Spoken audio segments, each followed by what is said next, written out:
Bonjour, moi c'est Poulop et je suis dessinateur de BD et j'ai 29 ans. Bonjour, je m'appelle Clara, je suis illustratrice et j'ai 23 ans. Aujourd'hui, c'est une vidéo un peu spéciale qu'on va vous proposer, puisqu'on va pas vous proposer une, mais deux vidéos qui seront réparties sur les 2 prochaines semaines. C'est parti cette semaine avec Poulop pour la vidéo des auteurs de BD et on se retrouve la semaine prochaine avec Clara pour le métier d'illustratrice. On y va ? Allez. Mon métier, c'est une passion. Dans mon métier, il faut savoir écrire, donc écrire une histoire, il faut savoir la mettre en page, la découper, et il faut savoir enfin la dessiner. Et en tant qu'auto-entrepreneur, il faut aussi savoir la vendre. Il faut vraiment utiliser le plus de liens possible et communiquer avec tout et tout le monde le plus possible. Mon métier, ça peut rendre un peu dingo, parce que c'est beaucoup de réflexion, où on est tout seul à réfléchir, à se contredire soi-même, et qu'il faut prendre des décisions constamment pour telle histoire, tel dessin. Ça peut très vite bouillonner là-dedans et oui, ça bouillonne et ça donne envie de sortir. Mon métier, c'est quelque chose de payant pour les clients et ça, il y en a peu qui le savent. C'est pas très bien payé pour l'instant, mais j'espère que ça viendra. Mon métier, c'est un rêve d'enfance. Mon métier, c'est du matériel qui est pas forcément trouvable partout et qui coûte cher. Mon métier, souvent, on croit que c'est un don, alors qu'en fait, c'est beaucoup d'entraînement et de travail. Par contre, c'est beaucoup de reconnaissance de la part de ceux qui reçoivent les dessins. Dans mon métier, ce que j'adore par-dessus tout, c'est la liberté. Autant de créer que de travailler là où je veux. J'ai pas l'impression de travailler. Pas tout le temps.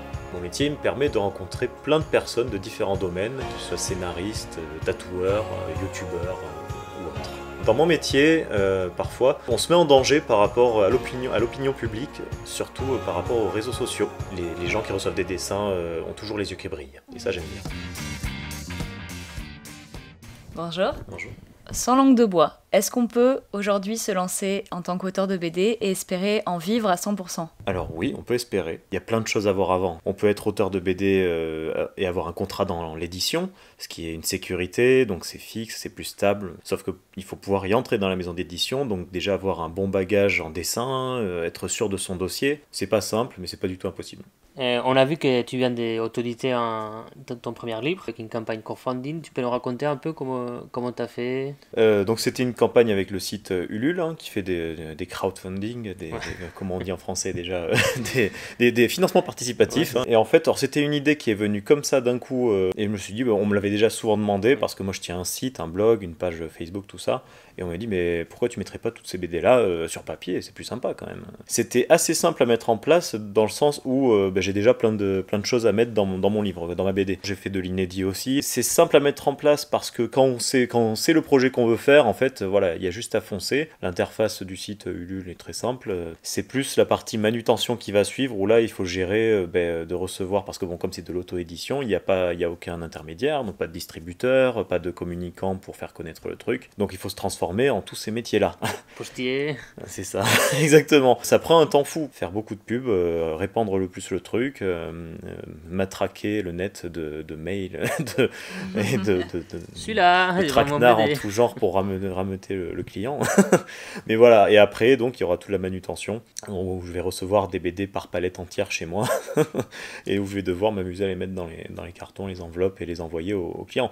Mais après, c'est choisi. Pareil, c'est très faisable. Tant qu'on n'imagine pas qu'on peut vendre des millions, oui. Voilà, il faut bien aussi, voilà, bien se rendre compte du nombre de personnes qu'on peut atteindre. Où est-ce que tu trouves ton inspiration? Alors je la trouve d'abord dans les BD que je lisais quand j'étais enfant. Alors Roba, voilà, Boule et Bill, après Franquin avec Gaston, j'ai voué un culte à cette BD, j'y voue toujours un culte. Franquin est un des meilleurs auteurs vivants. Mort. On peut la refaire celle-là? Ah non, on va la garder telle qu'elle, celle-ci.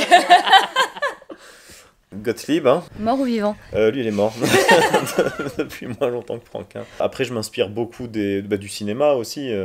J'aime bien l'humour absurde, humour noir, humour absurde. Ce qui amène une autre question, est-ce que tu fais lire tes vannes à des proches avant de les mettre en ligne? Parce que t'as un humour parfois un peu... Trash. Ouais, donc... Oui. Oui. Alors Alors je les fais pas lire pour que les gens les vérifient. En général, je les fais lire parce que ça me fait marrer moi et que j'ai envie de les raconter. C'est comme quand t'as une blague et que t'as envie de la raconter, quoi. Moi c'est pareil, mais avec les BD, c'est eh, regarde, j'ai dessiné une connerie. Et ça me permet direct de voir si comment les gens la réceptionnent, la blague. Tout à l'heure, tu nous as dit que tu passes beaucoup de temps tout seul à réfléchir, à faire des dessins, à dessiner. Est-ce qu'il y a une sorte de collectif entre des gens comme vous pour sortir un peu de votre bulle, partager, connaître d'autres gens? Alors pour moi c'est vrai, c'est sûrement pas vrai pour tous les auteurs. Dans mon entourage, voilà, on connaît des gens qui dessinent. On participe à des événements ponctuels qui permettent de rassembler ces gens-là. Je pense aux 23 heures de la BD, aux 25 heures de la BD. Et nous, chaque mois, il y a des gens de Bordeaux qui dessinent tous, amateurs ou pros d'ailleurs, et qui se rassemblent dans Bordeaux. Voilà, donc on va boire un verre et on dessine, ou inversement. Moi je me sens pas seul fondamentalement, mais je sais que c'est très facile de se retrouver isolé. Miguel, t'as fait la meilleure vanne de la vidéo, personne n'a relevé quoi. Comment on fait pour sortir de sa bulle? Ok, Bah, on c'est est... bien, non? Ah non mais c'est drôle, mais du coup c'est dommage que personne... Enfin tu sais, moi je t'ai regardé en mode... Et vous avez continué et c'est... Pourquoi c'est drôle? Mais bah, sortir de sa bulle, parce que tu sais les bulles de BD. Et Miguel il part de zéro sur la BD quoi. Alors déjà, travaillez votre technique à fond et maîtrisez votre technique. Renseignez-vous sur tous les statuts juridiques possibles, sur le marché de la BD, ce qui se vend, ce qui se vend pas, comment il faut le faire, quel genre de personnes contacter. Apprenez à faire votre propre publicité, à vous vendre, n'hésitez pas à aller sur les réseaux, voilà, soyez présent. Dessinez, dessinez, dessinez tous les jours, n'arrêtez jamais de dessiner pour vous ou pour le montrer, mais dessinez. Si vous arrêtez 1, 2, 3 semaines, ça peut durer des mois, et après c'est la dépression, puis après vous arrêtez tout. N'hésitez pas à vous inspirer des autres, mais inspirez-vous vraiment de tout ce que vous aimez en recopiant, en faisant des illustrations, des BD, des histoires qui vous rappellent ce que vous aimez. C'est ce qui va construire votre propre identité. Il y a beaucoup de dessinateurs amateurs qui n'osent pas montrer leur travail. Il faut passer ce cap, et plus vous montrerez votre travail aux autres, plus vous aurez de retours et de reconnaissance. Et ça vous aidera vraiment, vraiment à vous améliorer dans tous les domaines, autant dans l'histoire que dans le dessin, que dans tout le reste. Montrez vos dessins. Les étapes de réalisation d'une planche de bande dessinée. Étape 1, il faut trouver l'idée. Étape 2, le crayonner. Je prends mon crayon et je vais faire la planche, alors soit sous forme de storyboard vite fait, soit directement au crayonné, donc je vais bien dessiner tout ce qui se passe dans la planche au crayon, les cases, les personnages, les bulles, tout au crayon.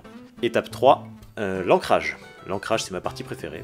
C'est là où le dessin prend vie. On va repasser tous les traits du crayon à l'encre.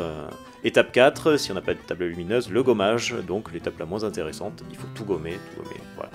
Et après, étape 5, s'il le faut, il y a la couleur. Moi je fais beaucoup de noir et blanc, très peu de couleur, mais il peut y avoir de la couleur, et ça c'est plutôt sur Photoshop que je le fais en numérique, mais beaucoup le font à l'aquarelle ou au crayon de couleur.